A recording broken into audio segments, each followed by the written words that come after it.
C'est dur pour les cadres, mais je voudrais qu'on prenne quelques minutes pour parler aussi des auto-entrepreneurs pour qui la période est très très dure. François Hurel est avec nous par le truchement des ondes, président de l'Union des auto-entrepreneurs. Bonjour François Hurel, merci d'être avec nous également. On vous alertait là-dessus depuis un certain temps, le fait que beaucoup d'auto-entrepreneurs ne sont plus éligibles depuis la fin août à ce fameux fonds de solidarité dont on a beaucoup parlé, ces 1 500 € qui tombaient tous les mois, qui étaient de bonne guerre, qui étaient les bienvenus, oui. Mais beaucoup n'y sont plus éligibles désormais. Et ça vous pousse à demander des mesures d'urgence pour les auto-entrepreneurs désormais, hein? Oui, merci. Alors ça pousse l'Union des auto-entrepreneurs à faire 10 propositions au gouvernement pour évidemment accompagner et protéger les auto-entrepreneurs existants, mais aussi encourager l'entrepreneuriat comme une voie de rebond social et de rebond économique. Et puis au-delà, c'est engager un vrai plan pour faire qu'on réforme très ambitieusement le travail indépendant en France. Il y a encore beaucoup de choses à faire. Alors c'est vrai que sur le fonds de solidarité, moi j'appelle de mes vœux à ce qu'on transforme en fonds de relance et pour tous ceux qui ne sont pas éligibles à ce maintien du fonds de solidarité, on imagine un dispositif qui accompagne ceux qui reprennent le chemin de l'activité. Parce qu'évidemment, ils ne vont pas en 5 minutes ou en quelques jours retrouver leur niveau d'activité d'avant mars 2020.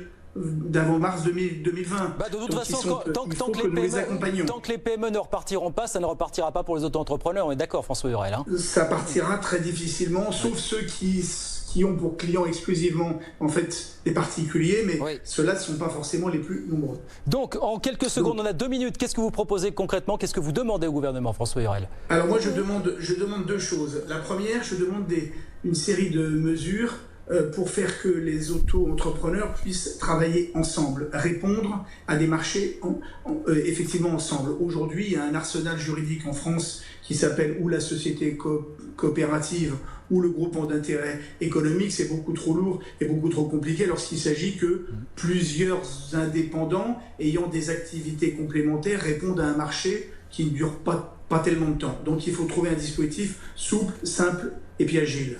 Deuxièmement, je demande à ce que l'on réforme profondément l'ACRE et qu'on la change totalement, cette fameuse aide aux demandeurs d'emploi créateurs d'activité. D'abord, oui. Il faut qu'on puisse l'orienter vers les plus jeunes. Ensuite, il faut qu'on puisse,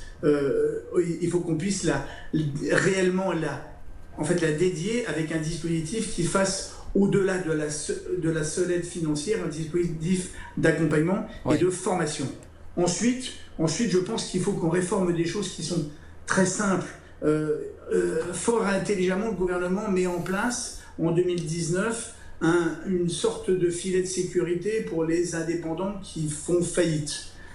Évidemment, il soumet ce dispositif à la mise en liquidation personnelle.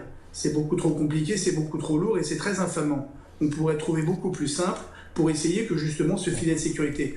Bref, si je devais dire ces 10 propositions, elles sont pour accompagner, aider et faire qu'il y ait une motivation, un encouragement à ce que l'indépendance devienne une voie de sortie et un rebond social. Et vous dites, alors c'est un chiffre que vous nous donniez déjà depuis quelques semaines, mais vous nous dites que cette crise va faire incontestablement émerger de nouveaux auto-entrepreneurs dans les prochains mois. Vous nous aviez dit, je crois, on est à 1,7 million d'auto-entrepreneurs en France. Vous dites toujours, je crois, je tarie sur 200, 300 000 auto-entrepreneurs de plus, c'est ça, d'ici la fin d'année? Plus que ça même. Plus que ça. En 2008-2009, après la crise financière de 2008-2009, la France avait créé 600 000 indépendants. Ouais.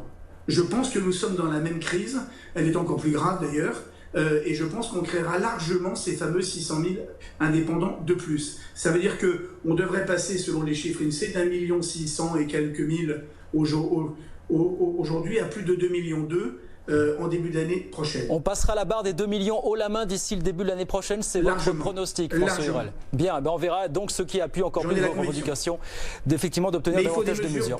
Mais il faut les mesures d'accompagnement pour leur permettre justement d'aller au bout de leur projet. On en reparlera. Merci beaucoup François Hurel. Merci d'avoir été avec nous, président de l'Union des auto-entrepreneurs en direct ce midi sur BFM Business.